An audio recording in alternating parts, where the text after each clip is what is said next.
या देवी सर्वभूतेषु लक्ष्मीरूपे संस्थिता नमस्तस्यै नमस्तस्यै नमस्तस्यै नमो नमः।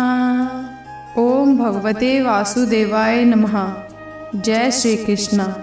नमस्कार प्रिय भक्तगणों, स्वागत है आप सभी का हमारे YouTube चैनल लक्ष्मी ज्ञान गंगा में। प्रिय भक्तगणों, आज हम तुलसी माता और ग्यारस माता की कथा का श्रवण करेंगे। हमारे हिंदू मान्यताओं के अनुसार किसी भी एकादशी व्रत कथा को सुनने के बाद तुलसी और ग्यारस माता की कथा को अवश्य सुनना चाहिए, तभी यह व्रत और कथा पूर्ण मानी जाती है। तो प्रिय भक्तगणों, माता एकादशी की कृपा आप पर सदैव बनी रहे, इसी कामना के साथ चलिए शुरू करते हैं आज की यह पावन कथा को। यदि आपने हमारा चैनल लक्ष्मी ज्ञान गंगा को सब्सक्राइब नहीं किया तो कृपया सब्सक्राइब कर लीजिए एंड लाइक करिए, शेयर करिए। और हाँ, इस कथा को बड़े ही श्रद्धा भाव से सुनिएगा। यह कथा बहुत ही पुण्यकारी है। इस कथा से माता लक्ष्मी, भगवान विष्णु की अथाह कृपा प्राप्त होती है, आपका व्रत सफल होता है। तो चलिए बिना किसी देरी के इस कथा का श्रवण करते हैं। सबसे पहले हम सुनते हैं ग्यारस माता की कथा। एक बार एक राज्य में राजा रहता था। राजा बहुत ही बुद्धिमान और बलशाली था। राजा सदैव अपनी प्रजा को बहुत ही अच्छे से ध्यान रखता था। प्रजा भी अपने राजा को बहुत पसंद किया करती थी। राजा की 2 बेटियां थीं। राजा अपनी छोटी बेटी से बहुत प्रेम करता था और राजा की छोटी बेटी देखने में भी बहुत सुंदर और आकर्षक थी। राजा की बड़ी बेटी छोटी बेटी के मुकाबले थोड़ा कम सुंदर थी। राजा की छोटी बेटी ग्यारस माता की पूजा किया करती थी और सभी लोग राजा की छोटी बेटी से बहुत प्रेम करते थे और बहुत ही प्रशंसा करते थे। राजा भी अपनी छोटी बेटी को बड़ी बेटी से अधिक प्रेम करता था, जिस कारण राजा की बड़ी बेटी को अपनी छोटी बहन से बहुत जलन। राजा की दोनों बेटियां जब बड़ी हो गईं तब एक पड़ोसी राज्य में रहने वाला एक राजकुमार की बड़ी बेटी के लिए रिश्ता ले आया। लेकिन जैसे ही उस राजकुमार की नज़र राजा की छोटी बेटी पर पड़ती है तो वह राजा छोटी बेटी पर मोहित हो जाता है और उससे पहली नज़र में ही प्रेम कर बैठता है। उस राजकुमार ने राजा की बड़ी बेटी के साथ विवाह करने से मना कर दिया और राजा से कहा कि मैं आपकी छोटी बेटी से विवाह करना चाहता हूँ। जिसके बाद राजा की बड़ी बेटी यह देखकर अपनी छोटी बहन पर बहुत क्रोधित हो गई और राजा की बड़ी बेटी ने अपनी छोटी बहन को अपना सबसे बड़ा दुश्मन मानने लग गई। राजा की बड़ी बेटी ने अपनी छोटी बहन से बदला लेने का निर्णय लिया, जिसके लिए उसने अपनी छोटी बहन को जान से मारने की योजना बना ली। राजा की बड़ी बेटी ने अपनी छोटी बहन को मारने के लिए सबसे पहले एक लड्डू में जहर मिलाकर अपनी बहन को दे दिया और उसको लड्डू खाने के लिए कहा। लेकिन लड्डू खाने के बाद भी छोटी बहन को कुछ नहीं हुआ। बड़ी बहन यह देखकर आश्चर्यचकित हो गई, लेकिन बड़ी बहन ने हार नहीं मानी और उसने जब रात में छोटी बहन अपने कमरे में सो रही थी तब एक मटकी में सांप रखकर उसके कमरे में छोड़ दिया।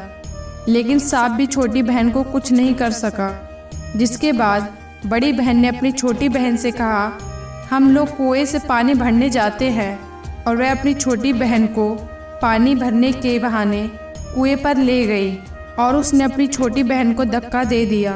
लेकिन छोटी बहन को कुछ भी नहीं हुआ, क्योंकि हर बार ग्यारस माता उसकी रक्षा करती थी और इधर बड़ी बहन अपने सारे प्रयासों के बाद असफल हो रही थी। उससे वह बहुत क्रोधित होती जा रही थी। फिर उसने अपनी छोटी बहन के पास जाकर उससे खुद ही पूछा कि मेरी छोटी बहन, तुमको पता है भगवान ने सबकी मृत्यु एक निश्चित समय पर लिखी है, क्या तुम जानती हो तुम्हारी मृत्यु कैसे होगी? तब छोटी बहन ने अपनी बड़ी बहन को बताया कि हाँ, मैं जानती हूँ मेरी मृत्यु कैसे होगी। छोटी बहन से यह सुनकर बड़ी बहन मन ही मन बहुत प्रसन्न हो गई और उसने अपनी छोटी बहन से कहा कि तुम मुझे अपने मृत्यु का राज बताओ। छोटी बहन ने अपनी बड़ी बहन से कहा कि मेरी मृत्यु तो एक तोते में है, जो तोते के गले में एक हार है उससे मेरी मृत्यु होगी। जब कोई भी व्यक्ति तोते को मारकर वह हार अपने गले में पहनेगा तो मैं मूर्छित हो जाऊंगी, और जैसे ही उस हार को अपने गले से उतारेगा तो मैं फिर से वापस जीवित हो उठूंगी।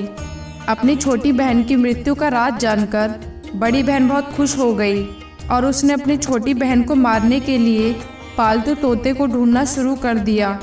और छोटी बहन को इस बात का आभास हो गया कि कोई उसे जान से मारना चाहता है, जिसके लिए वह अपने पिताजी के पास गई और उसने अपने पिताजी से कहा कि पिताजी, मेरी मृत्यु के बाद आप मुझे जलाना मत, बल्कि आप मुझे पुरानी हवेली में एक पलंग पर लिटा देना। अपनी छोटी बेटी की यह बात सुनकर राजा बहुत ही आश्चर्य हो गया। राजा ने अपनी छोटी बेटी से पूछा, तुम यह क्या कह रही हो? तब राजा की छोटी बेटी ने बताया, पिताजी, समय किसी के लिए नहीं रुकता, क्या कब हो जाए किसी को कुछ पता नहीं। फिर राजा ने अपनी छोटी बेटी से कहा कि तुम ऐसी बातें क्यों कर रही हो? 2-3 दिन में तुम्हारा विवाह होने वाला है। लेकिन छोटी बेटी ने अपने पिताजी को ऐसा करने पर मजबूर कर दिया और उनसे वचन ले लिया। राजा ने भी अपनी छोटी बेटी की बात स्वीकार कर ली। 2-3 दिन के बाद जब शादी का समय आया तब राजकुमार बारात लेकर राजा के घर आया और राजकुमार और राजा की छोटी बेटी का विवाह शुरू हो गया। जैसे ही राजा की छोटी बेटी राजकुमार के साथ फेरा लेना शुरू करती है तो उसकी बड़ी बेटी अपनी छोटी बहन के कमरे में जाकर उसके तोते को पकड़ लेती है और उसको जान से मार देती है। तोते के गले में जो हार था उसको अपने गले में धारण कर लेती है। जैसे ही बड़ी बहन उस हार को अपने गले में धारण करती है, उधर छोटी बहन 3.5 फेरे लेते ही वहीं पर बेहोश होकर गिर जाती है। जिसके बाद राजा ने बड़े बड़े वैद्यों को बुलाया और छोटी बेटी का इलाज करने के लिए कहा। राजा की बात सुनकर वैद्य ने जब छोटी बेटी को चेक किया तो राजा को बताया कि आपकी बेटी ना तो जीवित है और ना ही मरी हुई है। यह मैं ऐसा पहली बार देख रहा हूँ। राजा ने वैद्य और हकीम को यह बात बाहर बताने से मना कर दी और उनसे कहा कि अगर तुमने यह बात किसी को बाहर बताई तो मैं तुम्हें फांसी दे दूंगा। राजा ने अपनी छोटी बेटी को पुराने महल में ले जाकर एक पलंग पर लिटा दिया और वहाँ कुछ सैनिक को तैनात कर दिया। वापस अपने महल आ गया। राजा की बड़ी बेटी अपने पिता के पास आई और कहने लगी, पिताजी, अगर यह शादी संपन्न नहीं हुई तो आपकी इज्जत का क्या होगा? मैं आपकी इज्जत बचाने के लिए राजकुमार से शादी करने के लिए तैयार हूँ। जिसके बाद राजा ने अपनी बेटी की बात मान ली और वह राजा कर भी क्या सकता था। उसने अपनी इज्जत बचाने के लिए उस राजकुमार से अपनी बड़ी बेटी का विवाह करने का निर्णय ले लिया और राजा ने बड़ी बेटी को छोटी बेटी के कपड़े पहनाकर मंडप में भेज दिया। लेकिन राजकुमार यह जान गया कि यह राजा की छोटी बेटी नहीं है, बल्कि राजा की बड़ी बेटी है। राजकुमार ने शादी करने से मना कर दिया तो सभी लोगों ने राजकुमार को विवश करके राजा की बड़ी बेटी से बचे हुए फेरे को संपन्न करा दिए और विवाह करा दिया। जिसके बाद राजा की बड़ी बेटी को अपने महल ले गया। राजकुमार राजा की बड़ी बेटी से ना तो बात करता था और ना उसको पसंद करता था और ना ही उसके आसपास भटकता था। राजकुमार ने यह फैसला किया कि वह अपनी पत्नी जिससे वह प्रेम करता है उसको ढूंढकर रहेगा और जानकर रहेगा कि उसके साथ क्या हुआ। एक दिन राजकुमार अपने घोड़े पर सवार होकर राजा के पुराने महल के पास पहुंचा, जहां पर उसने कुछ सैनिकों को देखा। महल के पास पहुंचकर राजकुमार ने जब महल को ध्यान से देखा तो समझ गया कि यह तो ससुर जी का महल है। तब राजकुमार ने सैनिकों से पूछा, तुम लोग यहाँ क्या कर रहे हो और इस महल के अंदर पलंग पर कौन लेटा हुआ है? जिसके बाद सैनिकों ने बताया कि यहाँ पर राजा की छोटी बेटी लेटी हैं। यह सुनकर राजकुमार बहुत प्रसन्न हो गया और वह तुरंत अपनी पत्नी के पास पहुँच गया और उसकी सेवा करने लगा। जैसे ही रात हुई, राजा की छोटी बेटी उठकर खड़ी हो गई। राजकुमार यह देखकर बहुत खुश हो गया और उसने अपनी पत्नी से पूछा कि तुम यहाँ क्या कर रही हो? तुम मेरे साथ मेरे घर चलो। राजा की छोटी बेटी ने राजकुमार को सारी बातें बता दी कि मेरी जान एक तोते में बसती थी और मैंने यह बात सिर्फ अपनी बड़ी बहन को बताई थी और मुझे पता है कि उसने ही मुझे मारने का प्रयास किया था। उसके पास एक हार है जिसको वह सुबह पहन लेती है और रात को उतार देती है। जब तक वह हार को पहने रहती है तब तक मैं मूर्छित रहती हूँ और जैसे ही वह हार को उतार देती है मैं भी जीवित हो जाती हूँ। अगर मेरी बड़ी बहन के पास से जो भी वह हार मेरे हाथ में लाकर देगा तो मैं हमेशा के लिए जीवित हो जाऊंगी। राजकुमार यह बात सुनकर राजा की छोटी बेटी के पास रहने का निर्णय ले लिया और उसने अपने बचे हुए सारे फेरे उस पलंग पर लेटी राजकुमारी की छोटी बहन के साथ ले लिया और अपना विवाह पूर्ण किया और वहीं पर रहने लगा। देखते ही देखते कुछ समय बाद राजा की छोटी बेटी और राजकुमार की पत्नी पेट से हो गई। एक दिन राजकुमार को किसी बात से बाहर जाना पड़ा। तब छोटी बहन के पेट में बहुत दर्द होने लगा, जिसके बाद उसने ग्यारस माता का आह्वान किया। वहाँ पर ग्यारस माता प्रकट हुई।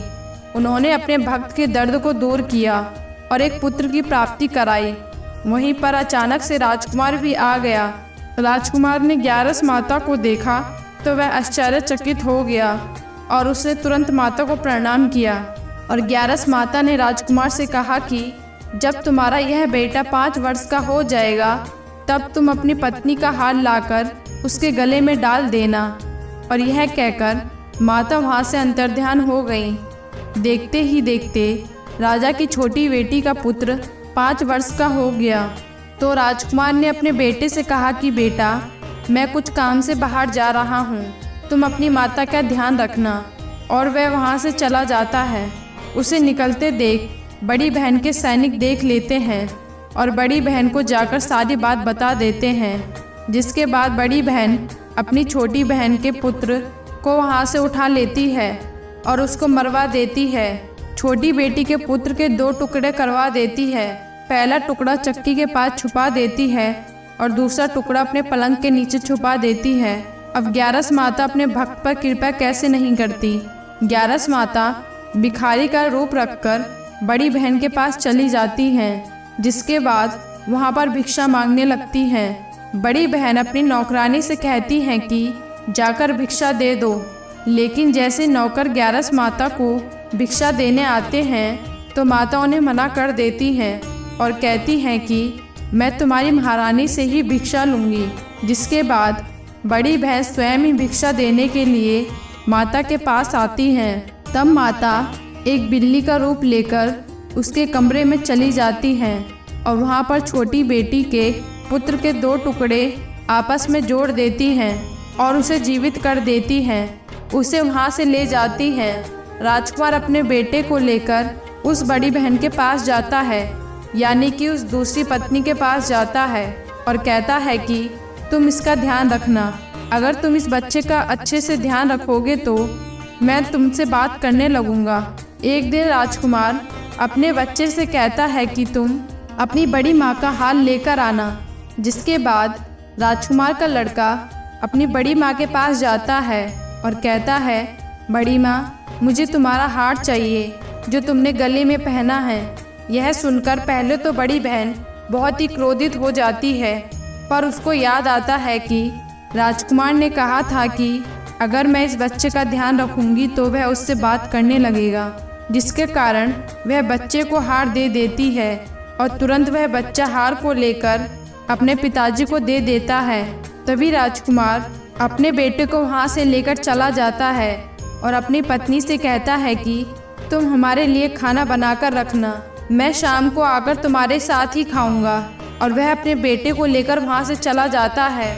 जिसके बाद वह राजा के पास जाता है और सारी बात बता देता है। राजा अपनी बड़ी बेटी की यह करतूत सुनकर बहुत क्रोधित हो जाता है और अपने परवरिश पर दोष देने लगता है। राजकुमार को अपनी छोटी बेटी के साथ रहने के लिए आदेश दे देता है और अपनी बड़ी बेटी से हमेशा के लिए रिश्ता नाता तोड़ देता है और उसे एक वन में भिजवा देता है। और इस प्रकार से बड़ी बहन को अपनी करनी का फल मिला। ग्यारस माता ने अपने सबसे प्रिय भक्त छोटी बहन की रक्षा की, उसके पुत्र की रक्षा की उसे धन धान्य से संपन्न किया। हे ग्यारस माता, जिस प्रकार आपने उस छोटी बहन को जीवन दान दिया, उसके पुत्र की रक्षा की, उसे धन धान्य दिया, उसी प्रकार आप सभी को देना। जय हो ग्यारस माता। प्रिय भक्तगणों, अब आइए सुनते हैं तुलसी माता की कथा, जिनकी कथा सुने बिना व्रत अधूरा माना जाता है। एक बार एक गांव में एक बूढ़ी महिला रहा करती थी। वह बहुत ही पूजा पाठ किया करती थी। वह रोज़ तुलसी माता की पूजा करती थी और उसे रोज़ सींचती थी। तुलसी माता धीरे धीरे सूखने लगी। तभी भगवान विष्णु ने देखा कि तुलसी माता सूख रही हैं। तभी एक दिन भगवान कृष्णा तुलसी माता के पास प्रकट हो गए और कृष्णा जी ने तुलसी माता से पूछा, हे तुलसी माता, तुम क्यों सूख रही हो? सभी महिलाएं तुम्हारी पूजा करती हैं, तुमको रोज़ सींचती हैं, लेकिन फिर भी तुम सूखती जा रही हो। इसका क्या कारण है? जिसके बाद तुलसी माता ने भगवान श्री कृष्ण से कहा, हे प्रभु, एक बुजुर्ग महिला मेरे पास रोज आती है, रोज एक ही बात बोलती है, हे तुलसी माता, सबकी दाता, मैं तेरा विरला सींचती हूँ, तो मुझे बहू दे, पीताम्बर की धोती दे, मीठा मीठा घास दे, बैकुंठ में वास्ते चटक की चाल दे, पटक की मौत दे, चंदन का काट दे, रानी सा राज्य दे, दाल भात का भोजन दे, ग्यारस माता की मौत दे और श्री कृष्ण का कंधा दे। हे कृष्णा, मैं उस बूढ़ी महिला की सारी मनोकामना पूर्ण कर सकती हूँ, लेकिन उसकी एक मनोकामना पूरी नहीं कर सकती। मैं कृष्ण जी का कंधा कहाँ से दूंगी? तभी भगवान श्री कृष्ण तुलसी माता की बात सुनकर जोर जोर से हंसने लगते हैं और भगवान श्री कृष्ण ने तुलसी माता से कहा, हे तुलसी माता, तुम चिंता मत करो। जब उस बूढ़ी मैया की मृत्यु होगी तब मैं स्वयं उसको कंधा देने जाऊंगा और तुम उस बूढ़ी मैया को यह बता देना। जिसके बाद भगवान श्री कृष्ण तुलसी माता को यह बताकर वहाँ से अदृश्य हो जाते हैं और धीरे धीरे वह बुजुर्ग महिला की तबीयत खराब हो जाती है। एक दिन जब एकादशी का दिन था तो उस बूढ़ी मैया की मृत्यु हो गई। तभी बूढ़ी मैया के आसपास रहने वाले सभी लोग आ गए और उन्होंने उस बूढ़ी मैया के अंतिम संस्कार के लिए उसको जैसे तैसे उठाया, तो वह बूढ़ी मैया वहाँ से किसी भी व्यक्ति से नहीं उठती है। तभी अचानक से एक बच्चा आया और सभी से कहने लगा कि मैं बूढ़ी मैया के कान में कुछ कहना चाहता हूँ, जिससे वह बूढ़ी मैया हल्की हो जाएंगी। आप सभी लोग उसको आराम से उठा लेंगे। यह सुनकर सभी लोग बहुत ही आश्चर्यचकित हो गए और कहने लगे, ऐसा कैसे हो सकता है? और सभी लोग ने उस बच्चे को बालक समझकर वहाँ से भगा दिया। लेकिन वहाँ पर उपस्थित एक बुजुर्ग आदमी ने उस बच्चे से कहा कि जाओ, तुम्हें जो करना है कर लो। लेकिन सभी लोग को यह पता ही नहीं था कि बच्चे के रूप में भगवान श्री कृष्ण ही आए हैं उस बूढ़ी मैया को कंधा देने के लिए। जिसके बाद श्री कृष्ण उस बूढ़ी मैया के पास गए, उनके कान में जाकर कहने लगे, पीताम्बर की धोती ले, मीठा मीठा घास ले, बैकुंठ में वास ले, चटक की चाल पटक की मौत ले, चंदन का काठ ले और सब ले, श्री कृष्ण का कंधा भी ले। भगवान श्री कृष्ण के इतने बोलते ही वह बूढ़ी मैया हल्की हो गई और फिर भगवान श्री कृष्ण ने सभी लोगों के साथ मिलकर उस दिन उस बूढ़ी मैया को कंधा दिया और उस बुजुर्ग महिला का अंतिम संस्कार कर दिया। जिसके बाद उस बूढ़ी मैया को मोक्ष प्राप्त हो गया और उस बूढ़ी मैया को स्वर्ग की प्राप्ति हुई। भगवान श्री कृष्ण जिस प्रकार आपने बूढ़ी मैया को सब कुछ दिया, उसी प्रकार आप अपने सभी भक्तों को देना। इस कथा को कहने वाले, सुनने वाले और हुंकार भरने वालों को भी देना। जय हो माता तुलसी, जय हो श्री कृष्ण। ओम भगवते वासुदेवाय नमः। प्रिय भक्तगणों, उम्मीद करती हूँ आपको यह कथा अत्यंत पसंद आई होगी। अगर आपको यह कथा पसंद आई हो तो हमारे चैनल लक्ष्मी ज्ञान गंगा को सब्सक्राइब करना ना भूलिएगा। तो मिलते हैं नेक्स्ट वीडियो में, तब तक के लिए धन्यवाद।